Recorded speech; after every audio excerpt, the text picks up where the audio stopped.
Hello दोस्तों, यह video किसी मनोरंजन के लिए नहीं है। वीडियो आपके विकास के लिए है। यह वीडियो महिलाओं के संघर्ष के ऊपर बना है। आइए दोस्तों, शुरुआत करते हैं। दोस्तों, आपने सही सुना है कि हर एक सफलता के पीछे हर एक औरत का हाथ होता है। अगर औरत का त्याग और सहयोग ना हो तो शायद वह व्यक्ति महान ही ना बन पाता। इसलिए आज एक ऐसी त्याग और समर्पण मूर्ति के बारे में जिसके महान बलिदान ने एक ऐसे महान व्यक्ति का महान होना गौरवपूर्ण है, जिन्हें दुनिया में बाबा साहब भीमराव अंबेडकर के नाम से जानते हैं। उस समय त्याग समर्पण की जो मूर्ति का नाम है रमाबाई अंबेडकर, जो बाबा साहब की धर्म पत्नी थी। आज उन्हीं रमाबाई के बारे में हम लोग जानेंगे दोस्तों कि किस तरह एक आदमी के जीवन पर एक औरत का रोल असर क्या पड़ता है। हेलो दोस्तों, मेरा नाम कृष्णा थानेश्वर है। मैं आपके लिए एक ऐसी इन्फॉर्मेशन वीडियो लाता रहता हूँ। त्याग और समर्पण की मूर्ति रमाबाई के जीवन की गाथा। माता रमाबाई के जन्म 7 फरवरी 1898 में हुआ। स्थान बड़ंद, दापोली, महाराष्ट्र में हुआ था। उनके बचपन का नाम रामी था। उनके पिता का नाम भिकू धुत्रे था। माताजी का नाम रुक्मणी था। उनकी 3 बहनें थीं और एक भाई जिसका नाम शंकर था। बचपन में ही माता पिता की मृत्यु हो जाने के बाद उनके भाई बहन और रमाबाई अपने चाचा जी और मामा जी के साथ बम्बई आ गए। अप्रैल 1906 में रमाबाई का विवाह डॉक्टर भीमराव अंबेडकर जी के साथ हुआ। उस समय उनकी उम्र 9 साल की थी। डॉक्टर भीमराव अंबेडकर की उम्र 14 वर्ष थी। उस समय बाल विवाह प्रचलन में थी। उस समय भीमराव 10वीं कक्षा में पढ़ रहे थे और रमाबाई अनपढ़ थीं, लेकिन भीमराव जी ने शादी के बाद उन्हें थोड़ा पढ़ना लिखना सिखा दिया था। वो अपने हस्ताक्षर वगैरह कर लिया करती थी। एक ऐसा दौर आया दोस्तों जब भीमराव अंबेडकर दूसरी बार इंग्लैंड गए थे। कुछ घर खर्च के लिए भीमराव अंबेडकर वो पैसे खर्च हो गए। जब रमाबाई को घर खर्च चलाने के लिए मुश्किलें होने लगीं तो रमाबाई ने दिन भर मजदूरी करके अपने घर का खर्च चलाने लगीं। 2-4 किलोमीटर दूर जाकर गोबर के इकट्ठा करती और गोबर को इकट्ठा करके कंडे बनाकर वो बेचा करती थीं। लेकिन क्या हुआ, जब आस पड़ोस की जो महिलाएं रहती थीं तो रमाबाई से बोलती थीं कि बैरिस्टर की पत्नी होकर वह सिर पर गोबर ढो रही है। तो रमाबाई ने इसका सीधा जवाब दिया कि घर का काम करने से किस बात की लज्जा। वो घर का खर्च चलाने के साथ साथ डॉक्टर भीमराव अंबेडकर जी के लिए कुछ पैसे बचा कर रखती थीं, क्योंकि डॉक्टर भीमराव अंबेडकर की उच्च शिक्षा के लिए पैसों की और ज़रूरत पड़ेगी। सन 1914 से 1923 तक करीब 9 वर्ष डॉक्टर भीमराव अंबेडकर विदेश रहे थे। रमाबाई और भीमराव की वर्ष 1924 तक 5 संतानों ने जन्म ले लिया था। बड़े बेटे का जन्म 12 दिसंबर 1912 में हुआ था।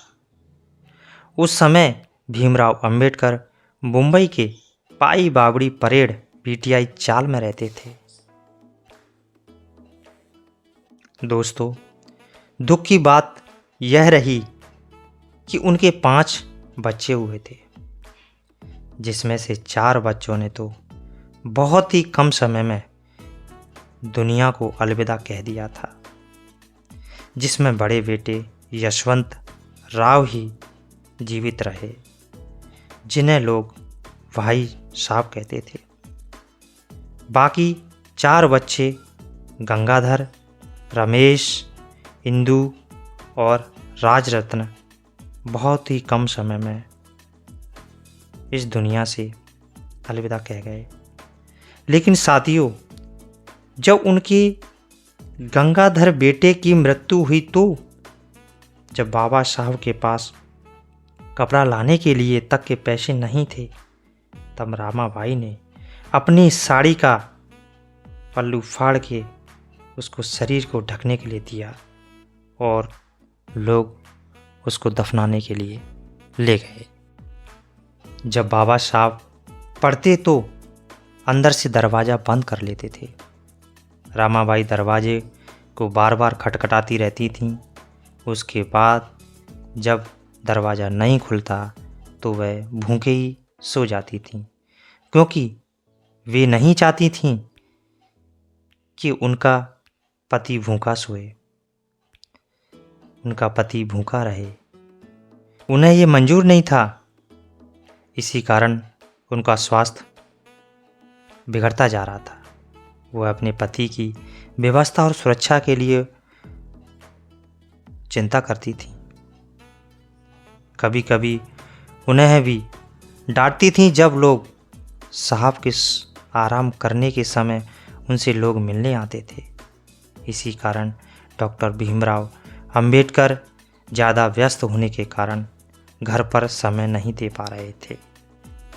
एक दिन उनके पारिवारिक मित्र रामाबाई ने उनसे बताया कि मेरा स्वास्थ्य बहुत खराब होता जा रहा है, लेकिन साहब मेरा हाल चाल पूछने का भी ध्यान नहीं दे रहे हैं। केवल हाई कोर्ट जाते समय दरवाजे से ही हाल चाल पूछकर चले जाते हैं। जब बाबा साहब ने अपने मित्र से यह बात सुनते हुए उन्हें बहुत बड़ा दुख हुआ। अपनी किताब से ध्यान हटाते हुए बाबा साहब ने कहा, रामाबाई के इलाज के लिए मैंने अच्छे डॉक्टर और दवा की व्यवस्था की है। दवा देने के लिए उनका बड़ा लड़का, मेरा भतीजा, उनका भाई भी है। फिर भी वह चाहती हैं कि मैं उनके पास बैठा रहूं। ये कैसे संभव है? मेरी पत्नी के अलावा 7 करोड़ अछूत मूलवासी हैं, जो उनसे भी ज़्यादा सदियों से बीमार हैं। वे अनाथ हैं और असहाय हैं।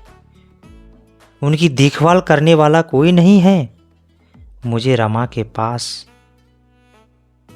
उन 7 करोड़ अछूतों को भी चिंता है। रमा को इस बात का ध्यान होना चाहिए।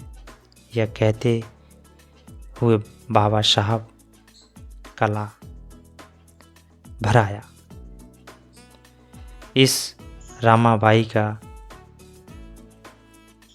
जो उससे भी ज़्यादा सदियों से बीमार हैं, वे अनाथ और असहाय हैं। उनकी देखभाल करने वाला कोई नहीं है। मुझे रमा के साथ साथ उन 7 करोड़ अछूत की भी चिंता है। रमा को इस बात का ध्यान होना चाहिए। यह कहते बाबा साहब का गला भर आया था।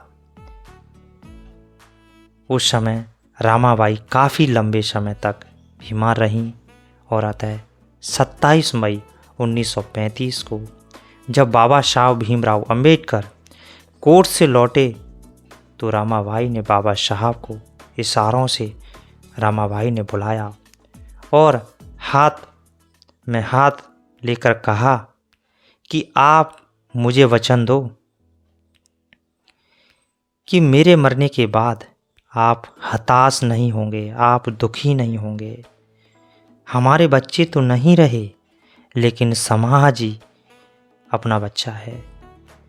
मुझे वचन दो कि ब्राह्मणवादी व्यवस्था से आप आज़ादी दिलाओगे, आप आज़ाद करोगे।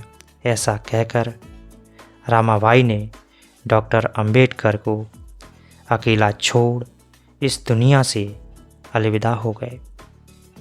रामाबाई की मौत से डॉक्टर भीमराव को बहुत बड़ा गहरा आहत लगा और वे बच्चों की तरह फूट फूट पकर रोने लगे। दोस्तों, दिसंबर 1940 में डॉक्टर भीमराव अंबेडकर ने एक पुस्तक लिखी, थॉट ऑफ पाकिस्तान, और उस पुस्तक में उन्होंने रामाबाई को ही भेंट की।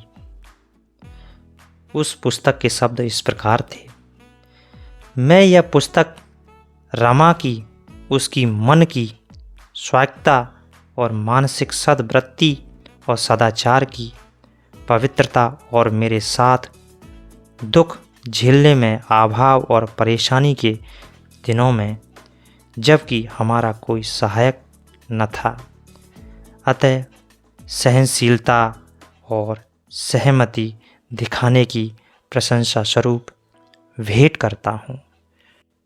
साथियों, मैं कृष्णा थानेश्वर इस तरीके की आपके सामने आगे नए नए कंटेंट लेकर आता रहूँगा। तो हम कहना चाहेंगे कि आज की नारी को सीखना चाहिए। आज हमारी महिलाओं को, चाहे वे किसी भी धर्म या समुदाय से क्यों ना हो, उन्हें गर्व होना चाहिए कि किन परिस्थितियों में उन्होंने बाबा साहेब का मनोबल बढ़ाए रखा और उनका साथ देती रहीं। खुद अपना जीवन कष्ट में बिताए रखा और बाबा साहब की मदद करती रहीं। आज अगर भारत की महिलाएं आज़ाद हैं तो उसका श्रेय सिर्फ माता रामाबाई को जाता है। हमारा फर्ज है उनको जानने का। जय भीम। दोस्तों, अगर वीडियो आपको पसंद आई हो तो लाइक और सब्सक्राइब करें।